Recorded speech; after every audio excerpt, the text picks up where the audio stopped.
नमस्कार मंडळी, अर्चनाज किचनमध्ये खूप मनापासून स्वागत। आज आपण ड्रायफ्रूटचे लाडू पाहणार आहोत, जे करायला खूप सोपे आहेत। डिलिव्हरी झालेल्या स्त्रिया ज्या असतील तर ते देखील हे खाऊ शकतात। अगदी पौष्टिक असे हे लाडू आहेत। लहान मुलांना डब्यामध्ये तुम्ही देऊ शकता। शिवाय ज्यांना कंबरदुखीचा त्रास असेल, हाडांची काही समस्या असेल तर त्यावर देखील तुम्ही हा रोज एक लाडू सेवन केल्यामुळे नक्कीच त्यामध्ये तुम्हाला थोडा फरक जाणवायला सुरुवात होईल। चला तर मग हे लाडू कसे करायचे हे पाहूयात। तर इथे एका कढईमध्ये 1 वाटी शेंगदाणे घेतलेले आहेत। आता इथे जे मी ड्रायफ्रूट्स वापरलेले आहेत, तर तुम्ही त्या व्यतिरिक्त तुम्हाला जर अजून कुठले ड्रायफ्रूट्स वापरायचे असतील तर ते देखील तुम्ही या ठिकाणी वापरू शकता। आणि याचं जे प्रमाण आहे ते तुम्ही तुमच्या आवडीप्रमाणे कमी जास्त करू शकता। इथे 1 वाटी शेंगदाणे छान अगदी मस्त खरपूस होईपर्यंत मी भाजून घेतलेले आहेत। तर इथे जे काही जिन्नस आहेत ते सगळे आपल्याला छान खरपूस भाजून घ्यायचे आहेत मंद गॅसवर। आता इथे शेंगदाणे भाजून झालेले आहेत। आता ते काढून घेऊयात आणि थंड करून घेऊयात। आता त्याच कढईमध्ये 1 ते 2 चमचे तूप गरम करायचे आणि तुपामध्ये 1 वाटी बदाम घेतलेले आहेत। तर बदाम देखील आपल्याला छान असे भाजून घ्यायचे आहेत तुपामध्ये। अगदी चटचट आवाज येईपर्यंत त्याला छान असं भाजून घ्यायचं आहे। तर इथे जे काही आपण जिन्नस भाजणार आहोत ते सर्व आपल्याला मंद गॅसवर भाजायचं आहे। जर लाडूची शेल्फ लाईफ तुम्हाला जर वाढवायची असेल तर त्याला अगदी मंद गॅसवर आणि छान भरपूर वेळ देऊन भाजून घ्यायचं आहे, तरच अगदी छान लाडू जास्त दिवसासाठी टिकतील। त्यानंतर इथे 1 वाटी भोपळ्याच्या बिया घेतलेल्या आहेत। तर भोपळ्याच्या बिया या खूप जास्त पौष्टिक असतात, त्यामुळे आपल्याला इथे भोपळ्याच्या बिया नक्कीच वापरायच्या असतील। तर त्या भोपळ्याच्या बिया देखील तुपावर आपल्याला छान अशा परतून घ्यायच्या आहेत। अगदी मंद गॅसवर 5 ते 6 मिनिटे याला छान भाजून घ्यायचं आहे। छान भाजून झाल्यानंतर आता या भोपळ्याच्या बिया देखील आपण काढून घेऊयात। तर ज्यात बदाम काढलेले आहेत त्यामध्येच आपल्याला भोपळ्याच्या बिया देखील काढायचा आहे। त्यानंतर आता इथे काळ्या मनुका घेतलेल्या आहेत मी। तर इथे तुम्ही काळ्या मनुका शिवाय पिवळ्या मनुका देखील इथे वापरू शकता। आता मनुका पण अगदी छान अशा फुलेपर्यंत फुलेपर्यंत आपल्याला त्या छान भाजून घ्यायच्या आहेत। तर इथे पाहू शकता अगदी छान अशा फुगलेल्या आहेत त्या। तर ते मनुका देखील काढून घेऊयात। आता त्याच कढईमध्ये आपल्याला 3 ते 4 चमचे तूप टाकायचं आहे, कारण आता यामध्ये आपल्याला डिंक तळून घ्यायचं आहे। डिंक तळण्यासाठी थोडं जास्त तूप लागतं। तर इथं डिंक थोडंसं टाकायचं आहे आणि छान असं तळून घ्यायचं आहे। तर इथे मी साधारण अर्धी वाटी डिंक घेतलेला आहे। तर डिंक आपल्याला छान असं तळून घ्यायचं आहे तुपामध्ये। जर अगदी मोठ्या आकाराचा डिंक असेल तर त्याला छान असं दगडाने फोडून छोट्या आकारात करून घ्यायचं आहे। तर मी सर्व डिंक तळून घेतलेला आहे। आता याच कढईमध्ये मी अजून 2 चमचे तूप टाकून घेतलेलं आहे आणि आता यामध्ये खोबरं भाजून घ्यायचं आहे। तर इथं मी सुकं खोबरं घेतलेलं आहे, किसून घेतलेलं आहे। तर हे खोबरं किसल्यानंतर 3 वाट्या भरलेलं आहे। आता हे खोबरं आपल्याला मंद गॅसवर छान भाजून घ्यायचं आहे।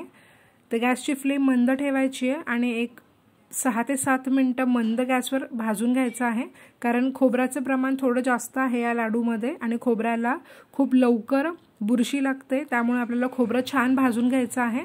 आणि त्यातच मी अर्धी वाटी अळीव देखील टाकलेले आहेत, म्हणजे अळीव देखील खोबऱ्यासोबत छान भाजले जातील।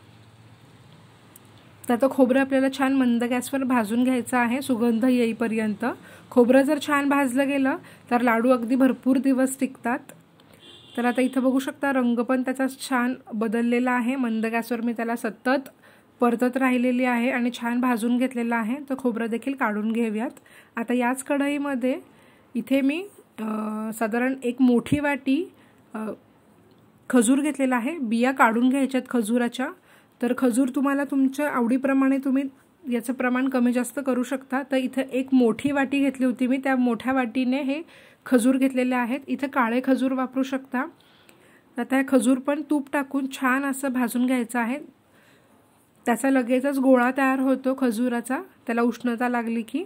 तर इथं गोळा होईपर्यंत छान असं खजूर जे आहे ते आपल्याला परतून घ्यायचं आहे।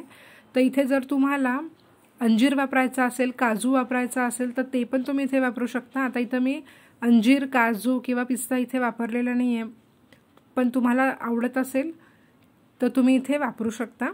आता माझ्याकडे एवढेच ड्रायफ्रूट्स होते त्यामुळे मी इथे एवढे ड्रायफ्रूट्स वापरलेले आहेत। तर आता शेंगदाणे टरफलं काढून घेतलेली आहेत आणि मिक्सरमधून याची पूड करून घ्यायची आहे। त्यानंतर ना बदाम आणि भोपळ्याच्या बिया या देखील याची पण छान पूड करून घ्यायची आहे। तर आता मी खोबरं जे आहे ते एका मोठ्या भांड्यामध्ये काढून घेतलं होतं भाजलेलं खोबरं। आता हे आपल्याला हाताने चुरून घ्यायचं आहे। तर इथं तुम्हाला हवं असेल तर तुम्ही मिक्सरमधून देखील खोबरं फिरवून घेऊ शकता, पण मी इथे त्याला हाताने चुरून घेणार आहे, कारण खोबरं भाजल्यानंतर ना छान कुरकुरीत होतं, त्यामुळे ते लवकर हाताने चुरलं देखील जातं, त्याचा भुगा देखील होतो। आता यामध्ये भोपळा आणि भोपळ्याच्या बिया आणि बदाम वाटलेलं मिश्रण टाकलेलं आहे। त्यानंतर शेंगदाण्याचं कूट जे वाटून घेतलं होतं शेंगदाणे ते देखील टाकून घ्यायचं आहे आणि हे छान मिक्स करून घ्यायचं आहे। तर एक एक जिन्नस आपल्याला यामध्ये मिक्स करत जायचं आहे हळूहळू। हे व्यवस्थित एकजीव करून घ्यायचं आहे सर्व छान असं। छान एकजीव झाल्यानंतर ना आता यामध्ये डिंक जे घेतलं होतं आपण, तर त्याला मी पोटॅटो मॅशर किंवा पावभाजी मॅशरने असं मॅश करून घेतेय। तुम्ही हवं असेल तर ते मिक्सरमधनं देखील फिरवून घेऊ शकता, पण असं केल्यामुळे ज्या वेळेस डिंक लाडूमध्ये येतो आणि तो दाताखाली येतो तर तेव्हा खूप छान लागतं, त्यामुळे मी हे असं केलेलं आहे। आणि त्यानंतर खजूर पण जे आपण भाजून घेतलं होतं ते देखील आता आपल्याला या मिश्रणामध्ये छान असं मिक्स करून घ्यायचं आहे। आता हे सर्व जिन्नस एकत्र झालेली आहेत। आता यात गोडव्यासाठी गुळ वापरायचा आहे, तर इथं मी 1 वाटी गुळ घेतलेला आहे। गुळ थोडंसं कमी घेतलेलं आहे कारण की इथे खजूर वापरलेला आहे, त्यामुळे इथे मी गुळ 1 वाटी घेतलेला आहे, जे अगदी परफेक्ट प्रमाण आहे। 1 वाटी गुळ आपल्याला फक्त वितळून घ्यायचा आहे, त्याचा पाक वगैरे काहीही बनवायचं नाहीये। गॅसची फ्लेम मंद करायची आणि 1 वाटी गुळ चिरून छान असं त्याला वितळेपर्यंत वाट बघायची आहे। गुळ एकदा का वितळलं की लगेचच गॅस बंद करायचा आहे आणि हे वितळलेलं गुळ आपल्याला या मिश्रणामध्ये टाकायचं आहे, लाडूच्या मिश्रणामध्ये। मनुके टाकायचे राहिले होते तर मनुके टाकून घेतलेले आहेत। आता हे छान मिक्स करून घ्यायचं आहे, हातानेच शक्यतो मिक्स करायचं, पण गुळ गरम असल्यामुळे त्याचा चटका लागू शकतो, त्यामुळे सुरुवातीला चमच्याने या पद्धतीने मिक्स करून घ्यायचं आहे। आणि गुळ थोडंसं थंड झालं असं वाटलं की मग आपण हाताने याला व्यवस्थित मिक्स करून घ्यायचं आहे, कारण गुळ जे आहे ते सर्व बाजूला लागलं गेलं पाहिजे, त्यामुळे आपल्याला हे छान असं हाताने मिक्स करून घ्यायचं आहे।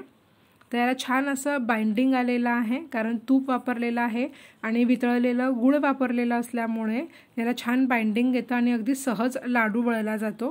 पण जर तुम्हाला असं वाटत आहे की लाडू बांधला जात नाहीये, मिश्रण कोरडं झालेलं आहे, तर अशा वेळेस हे लाडूचं मिश्रण थोडंसं मंद गॅसवर गरम करायचं, जेणेकरून गुळ जो घट्ट झालेला असतो तो थोडासा विरघळतो आणि तूप देखील थोडंसं विरघळलं जातं आणि त्यामुळे मग पटकीने लाडू वळता येतात। तर या पद्धतीने हे लाडू बनवून घ्यायचे आहेत, अगदी सहज लाडू बनले जातात आणि एवढ्या मिश्रणामध्ये साधारणपणे 40 ते 45 लाडू अगदी आरामात तयार होतात छोट्या आकाराचे। तर छोट्या आकाराचे लाडू असल्यामुळे तुम्ही मुलांना डब्यामध्ये देऊ शकता, जो खूपच पौष्टिक हा लाडू आहे। आणि गर्भवती स्त्रिया किंवा डिलिव्हरी झाल्यानंतरच्या ज्या स्त्रिया असतील ते देखील हे लाडू खाऊ शकतात, अगदी पौष्टिक असे लाडू तयार झालेले आहेत। तर इथे तुम्हाला जर माझा व्हिडिओ आवडला असेल तर व्हिडिओला लाईक, शेअर, कमेंट आणि चॅनलला सबस्क्राईब करायला विसरू नका। भेटूयात मग पुढच्या छान अशा पौष्टिक किंवा चटकदार रेसिपीमध्ये। तोपर्यंत नमस्कार।